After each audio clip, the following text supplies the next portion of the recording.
السلام علیکم ورحمۃ اللہ وبرکاتہ۔ بسم اللہ الرحمن الرحیم۔ ڈی آئی جی کا قتل، ایس ایس پی نیاز احمد کھوسہ۔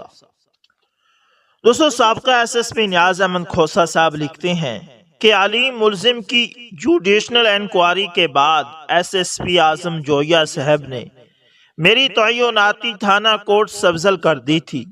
تھانہ کوٹ سبزل پر میری یہ دوسری تعیناتی تھی۔ سابقہ دور میں نے جو کام کیے تھے اس کی وجہ سے تھانہ کے رہائشی عوام میری بہت عزت کرتے تھے۔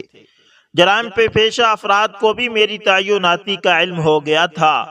جرائم پیشہ افراد کی نفسیات بھی بڑی عجیب ہوتی ہے۔ یہ کبھی اس علاقے میں واردات نہیں کرتے جہاں ایس ایچ او تگڑا ہو، مگر کوٹ سبزل تھانہ میں واردات اکثر سندھ، راجن پور یا بلوچستان سے آنے والے جرائم پیشہ افراد کرتے تھے جو اس اصول کو نہیں مانتے تھے۔ اس لیے کوٹ سبزل لگنے والے ایس ایچ او کو جرائم روکنے میں ہر دفعہ اتنی ہی محنت کرنی پڑتی تھی جتنی پہلی دفعہ کرنی پڑتی تھی۔ ڈی آئی جی ملک اشرف مرحوم نے چودھری صادق گجر شہید کے قتل کے ملزمان کی گرفتاری کے لیے بہت محنت کی تھی۔ میں اس بات کا برملا اعتراف کرتا ہوں کہ اگر ڈی آئی جی ملک اشرف صاحب نہ ہوتے تو انسپیکٹر صادق گجر قتل کے ملزمان کبھی بھی گرفتار نہ ہوتے۔ انہوں نے پوری رینج سے پولیس افسران کو اکٹھا کیا، بار بار میٹنگز کی، آخر کار تمام ملزمان ایک ماہ سے بھی کم عرصے میں گرفتار ہو گئے۔ ڈی آئی جی ملک اشرف صاحب میں جہاں یہ خوبیاں پائی جاتی تھی، وہاں ان میں ایک خامی بھی تھی کہ متحد ملازمین سے ان کا رویہ اچھا نہیں تھا۔ ملازمین سے بد اخلاقی سے پیش آنا اور اپنی خوشاب والی زبان میں گالیاں دینا ان کا محبوب مشغلہ تھا، کیونکہ موصوف کا تعلق خوشاب سے تھا اور وہ یہ گالیاں بلا تفریق عہدہ جو بھی سامنے آ جائے دے دیا کرتے تھے۔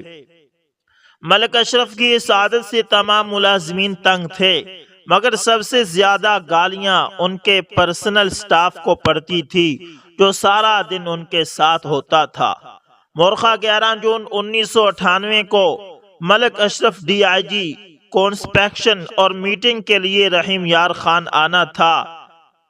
ایس ایس پی اعظم جویا صاحب نے پورے ضلع کو ریڈ الرٹ رہنے کا حکم دیا ہوا تھا کہ سب ایس ایچ او اور ڈی آئی ایس پی اپنی اپنی نوکری بچائیں۔ تھانے کا ریکارڈ مکمل ہونا چاہیے، کوئی غیر قانونی بندہ تھانے پر نہ ہو، کیونکہ ڈی آئی جی صاحب کسی بھی تھانے میں چلے گئے تو اس ایس ایچ او کی خیر نہیں ہوگی۔ ڈی آئی جی صاحب نے رات رحیم یار خان ٹھہرنا تھا اور اگلے روز ضلع کے ایس ایچ اوز اور ڈی ایس پی صاحبان سے میٹنگ تھی۔ اس میٹنگ میں 2 ایس ایچ او ایسے بھی تھے جن کی انکوائریاں ان کے خلاف ہو چکی تھی اور ڈی آئی جی صاحب نے ان کو ملازمت سے برخاست کرنا تھا، یہ سزا دینی تھی۔ وہ کچھ زیادہ خوف زدہ تھے۔ ہم سب دل ہی دل میں دعا مانگ رہے تھے کہ اللہ کرے ڈی آئی جی صاحب کا یہ وزٹ منسوخ ہو جائے۔ شام کو 5 بجے سب کو اطلاع مل گئی کہ ڈی آئی جی صاحب بھاولپور سے رحیم یار خان کے لیے روانہ ہو گئے ہیں۔ اب ہم سب یہ دعا کر رہے تھے کہ کل میٹنگ خیریت سے گزر جائے۔ ان دنوں لیاقت پور ڈی ایس پی محمد طفیل وٹو صاحب تعینات تھے، جنہوں نے ڈی آئی جی صاحب کا اپنے علاقے سے استقبال کرنا تھا۔ احمد پور شرقیہ میں راؤ سلیم اختر صاحب ڈی ایس پی تعینات تھے۔ ڈی آئی جی صاحب کی عادت تھی کہ وہ جس ڈی ایس پی کے علاقے سے گزرتے تھے اسے اپنے ساتھ گاڑی میں بٹھا لیتے تھے اور اہم مقدمات کے بارے میں پوچھنا شروع کر دیتے تھے۔ ڈی آئی جی صاحب کی روانگی کے بعد ان کی کسی کو کوئی اطلاع نہیں مل رہی تھی اور نہ ہی کوئی وائرلیس کال ان کی گاڑی سے ہوئی تھی۔ ڈی ایس پی احمد پور راؤ سلیم صاحب بھی تیار بیٹھے تھے اور طفیل وٹو صاحب بھی چیک پوسٹ چنی گوٹھ پر تیار تھے کہ جو ہی ڈی آئی جی صاحب کی کال آئے گی وہ ان کے ساتھ گاڑی میں بیٹھ کر اپنا علاقہ کراس کروائیں گے۔ ابھی یہ اور ہم سب انتظار کر رہے تھے کہ تقریباً 8 بجے اچانک وائرلیس آپریٹر نے مجھے اطلاع دی کہ ڈی آئی جی صاحب نے اپنا دورہ منسوخ کر دیا ہے اور وہ کسی ایمرجنسی میں چنی گوٹھ سے واپس بہاولپور چلے گئے ہیں۔ اس اطلاع سے پورے ضلع کے پولیس ملازمین میں خوشی کی لہر دوڑ گئی۔ میں نے بھی خدا کا شکر ادا کیا کیونکہ ڈی آئی جی صاحب تھانہ صدر کے علیم کے نہر میں ڈوب کر مرنے والے کیس اور تھانہ کوٹ سمابا کے ایم پی خسرو بختیار کی شکایت کی وجہ سے مجھ پر بھی ناراض تھے۔ میں تھانے کے دیگر کاموں میں مصروف ہو گیا۔ تقریباً 9:30 بجے ابھی میں تھانہ پر موجود تھا کہ وائرلیس آپریٹر دوڑتا ہوا میرے پاس آیا اور مجھے بتایا کہ ڈی آئی جی ملک اشرف اور ڈی ایس پی عبد الرحمن بھٹی اے ڈی آئی جی کو ڈرائیور احمد حسن نے قتل کر دیا ہے اور اب وہ تھانہ کنڈ جا رہا ہے۔ اس نے دھمکی دی ہے کہ اگر کوئی میرے پاس آیا تو وہ انہیں بھی قتل کر دے گا۔ ڈی آئی صاحب کے قتل کی خبر سن کر سکتے میں آ گیا۔ احمد حسن انتہائی تابع دار اور شریف ڈرائیور تھا۔ 1992 میں اسے بہاولپور سے کوٹ سبزل ڈیوٹی کے لیے بھجوایا گیا تھا۔ یہ تقریباً 9 ماہ میرے پاس ڈیوٹی کرتا رہا، کبھی بھی اس کی شکایت نہیں آئی تھی، تو پھر اس نے ایسا سنگین جرم کیوں کیا؟ اگلے دن تک کچھ صورتحال واضح ہوئی۔ وہ اس طرح تھی کہ ڈی ایس پی عبد الرحمن بھٹی صاحب نے، جو بطور اے ڈی آئی جی کام کر رہے تھے، ڈی آئی جی صاحب کو بتایا کہ شکایت ملی ہے کہ ڈرائیور احمد حسن اور اسلم گن مین سرکاری گاڑی کا تیل چوری کر کے بیچ دیتے ہیں۔ اس بات پر ڈی آئی جی ملک اشرف احمد حسن اور اسلم پر ناراض ہوئے اور اس کی انکوائری اے ڈی آئی جی صاحب کو دے دی۔ ملازمین کو عادت کے مطابق گالیاں دی اور دھمکی دی کہ اگر یہ انکوائری سچ ثابت ہوئی تو تم دونوں کو جیل بھجوا دوں گا۔ اسی طرح پچھلے دورے پر ڈی آئی جی صاحب نے ایس ایچ او لیاقت پور شیخ عزیز سے احمد حسن ڈرائیور کو پیسے لیتے کار کے شیشے سے دیکھ لیا تھا۔ اب وہ احمد حسن کو دھمکی دے رہے تھے کہ تمہیں لیاقت پور تھانے کے حوالات میں بند کر دوں گا۔ بروز وقوع شام کو ڈی آئی جی ملک اشرف اپنی سرکاری گاڑی میں رحیم یان خان روانہ ہوئے تو احمد حسن ان کو قتل کرنے کا فیصلہ کر چکا تھا، مگر اسلم گن مین کو اس کے بارے میں کچھ نہ بتایا تھا۔ روانگی کی کال کے بعد جب یہ مسافر خانے کے قریب پہنچے تو احمد حسن نے گاڑی روک دی اور گاڑی کے ٹائر کی ہوا چیک کرنے کا بہانہ بنایا۔ ڈی آئی جی ملک اشرف نے حسب معمول احمد حسن کو گالی دی، مگر احمد حسن گاڑی سے اترا اور ٹائر کی ہوا چیک کرنے کے بہانے پیچھے آنے والی حفاظتی گاڑی کے ڈرائیور کے پاس گیا اور بولا، آپ کی گاڑی کا وائرلیس سیٹ خراب ہے، میں آپ کو کال کر رہا ہوں پر آپ نہیں سن رہے، واپس بہاولپور جائیں اور وائرلیس سیٹ بنوا کر ہمارے پیچھے آ جائیں۔ احمد حسن واپس آیا اور دوبارہ رحیم یار خان کی طرف روانہ ہو گئے۔ ڈی آئی جی صاحب فیلیں پڑھنے میں مصروف تھے۔ انہوں نے اس بات کا نوٹس ہی نہیں لیا کہ حفاظتی گاڑی پیچھے نہیں آ رہی۔ گاڑی چوک ڈیرہ نواب صاحب کراس کر گئی، مگر ڈی آئی جی صاحب کو خیال نہ آیا کہ ڈی ایس پی احمد پور شرقیہ کو ساتھ بٹھانا تھا۔ وہ فائلیں پڑھنے میں مصروف رہے۔ چنی گوٹ احمد پور شرقیہ سے تقریباً 25 کلومیٹر دور ہے۔ احمد حسن کو اب اپنا کام چنی گوٹ سے پہلے کرنا تھا، کیونکہ چنی گوٹ ایک تو پولیس چیک پوسٹ تھی اور ڈی ایس پی لیاقت پور نے ڈی آئی جی صاحب کے ساتھ گاڑی میں بیٹھنا تھا۔ ضلع بہاولپور اور رحیم یار خان کے تمام افسران پریشان تھے کہ ڈی آئی جی صاحب اپنی پوزیشن کیوں نہیں بتا رہے، مگر سب وائرلیس چینلز ڈر کے مارے خاموش تھے کہ اگر پوزیشن پوچھ لی تو وہ ناراض نہ ہو جائیں۔ جب احمد حسن ڈرائیور کو چنی گوٹ سے پہلے آنے والی ایک نہر نظر آئی تو اس نے کار ایک مرتبہ پھر روک دی۔ اب اس نے پیشاب کرنے کا بہانہ بنایا۔ ڈی آئی صاحب نے احمد حسن کو پھر گالیاں دینا شروع کر دی۔ وہ کار سے اتر کر ساتھ ایک درخت کے پیچھے چلا گیا۔ محمد اسلم گن مین اتر کر کار کے ساتھ کھڑا ہو گیا۔ احمد حسن نے اپنے سرکاری ریوالور کو چیک کیا، واپس آیا اور کار کا پچھلا دروازہ کھولا۔ ڈی آئی جی صاحب نے اس کی طرف دیکھا۔ ان کی سرکاری کلاشن کوپ بھی ساتھ پڑی ہوئی تھی جو ہمیشہ ساتھ رکھتے تھے، مگر احمد حسن نے انہیں موقع دیے بغیر ریوالور کی 6 گولیاں ان کے سینے میں اتار دی۔ ڈی آئی صاحب موقع پر ہی جہاں بحق ہو گئے۔ محمد اسلم گن مین دیکھتا رہا، مگر اسے سمجھ ہی نہ آئی کہ وہ کیا کرے۔ اب احمد حسن نے اسلم کو کہا تم میری مدد کرو، میں سارا الزام اپنے پر لے لوں گا۔ اسلم کے پاس اور کوئی چارہ نہ تھا۔ دونوں کار میں بیٹھے اور کار نہر کی پٹری کے ساتھ لے گئے۔ تھوڑی دور جا کر ریلوے لائن کی پٹری کے پاس کار روک دی۔ ڈی صاحب کی لاش کو دونوں نے مل کر اٹھایا اور کار کی ڈگی میں ڈال دیا۔ کار واپس بہاولپور کی طرف موڑ کر اسلم کو سڑک پر اتار دیا اور وائرلیس پر پیغام دیا کہ ڈی صاحب نے اسلم گن مین کو ناراض ہو کر گاڑی سے اتار دیا ہے۔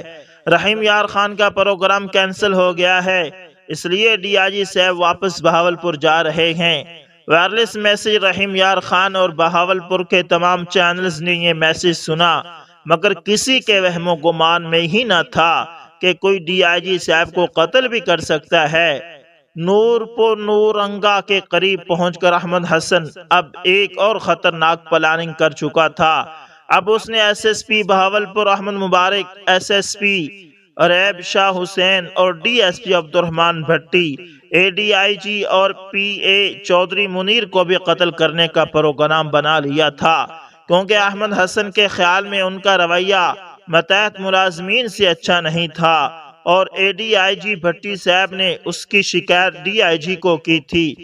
اب احمد حسن نے ایک اور وائرلیس میسج کیا کہ قاسم صاحب DIG کا وائرلیس نام اور حکم دیا کہ SSP احمد مبارک، SSP شاہ حسین اور DSP بھٹی صاحب فوری قاسم صاحب کے دفتر پہنچیں۔ قاسم صاحب نے میٹنگ کرنی ہے، جبکہ SP CIA احمد خان بار قضائی اور DSP سٹی اقبال نون کو تھانہ بغداد پہنچنے کی ہدایت کی۔ تقریباً 8:30 پونے 9 بجے احمد حسن DIG آفس پہنچ گیا۔ ملک اشرف صاحب کی لاش ڈگی میں تھی، کار کے شیشے کالے تھے۔ ڈیوٹی پر موجود کانسٹیبل نے دروازہ کھول دیا۔ احمد حسن کار اندر لے گیا۔ DIG صاحب کی کریشن کوف اب اس کے پاس تھی۔ عبد الرحمان بھٹی ADIG دفتر پہنچ چکے تھے۔ وہ جلدی سے کار کا دروازہ کھولنے کے لیے برآمدے سے نیچے اترے تو احمد حسن نے کریشن کوف کا پریس مارا اور وہ وہیں گر پڑے اور جہاں بحق ہو گئے۔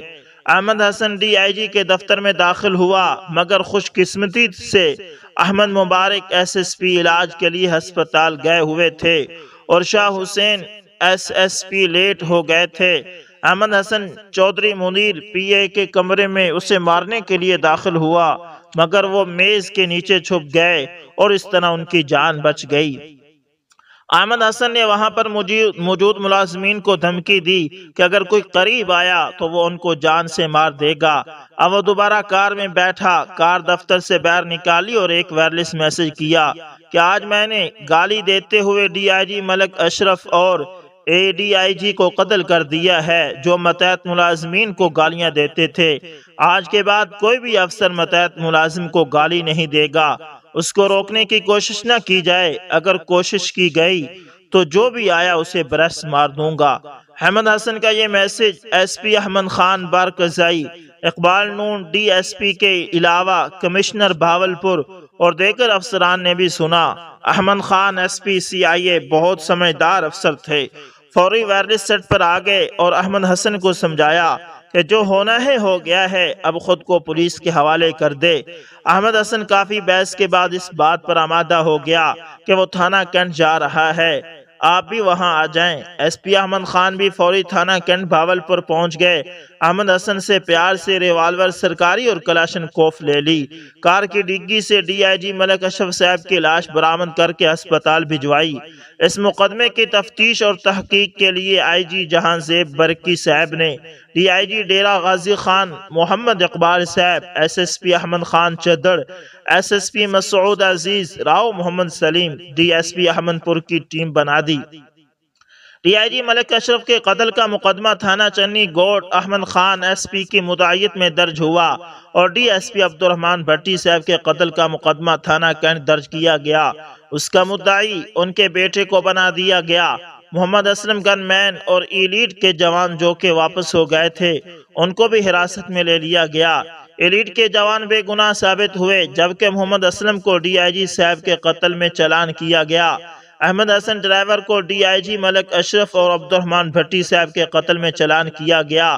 احمد حسن کو عدالت نے سزائے موت اور محمد اسلم کو عمر قید سنائی، کیونکہ دونوں نے مجسٹریٹ کے سامنے 164 ضوابط فے کا اقبالی بیان قلم بند کروا دیا تھا۔ یہ اپنی نوعیت کی پہلی FIR تھی جس کے موقع کا کوئی چشمدید گواہ نہ تھا، مگر پھر بھی متحد پولیس ملازم ایک کو سزائے موت اور دوسرا عمر بھر قید ہوا تھا، کیونکہ ان کے پاس کوئی اچھا وکیل کرنے کے پیسے بھی نہیں تھے۔ اس سارے واقعے کے بعد کافی عرصہ تک افسران نے متحد ملازمین کو گالیاں دینا اور ان سے زیادتی کرنا بند کر دی تھی، مگر سنا ہے آج کل پھر یہ سب کچھ ہو رہا ہے۔ عبرت کا مقام یہ تھا کہ کار پر شاہانہ انداز سے جانے والے افسر کی واپسی کا سفر کار کی ڈگی میں تھا۔ اللہ پاک سب کی حفاظت فرمائے اور ان افسران کو ہدایت دے جو متحد ملازمین سے بدسلوکی کرتے ہیں اور انہیں گالیاں دیتے ہیں۔ دوستو امید کرتا ہوں ویڈیو اچھی لگی ہوگی، پسند آئے تو لائک شیئر کمنٹ لازمی کریں۔ ملتے ہیں کسی نیکسٹ اچھی سی ویڈیو کے اندر، تب تک اللہ حافظ، جزاکم اللہ خیر۔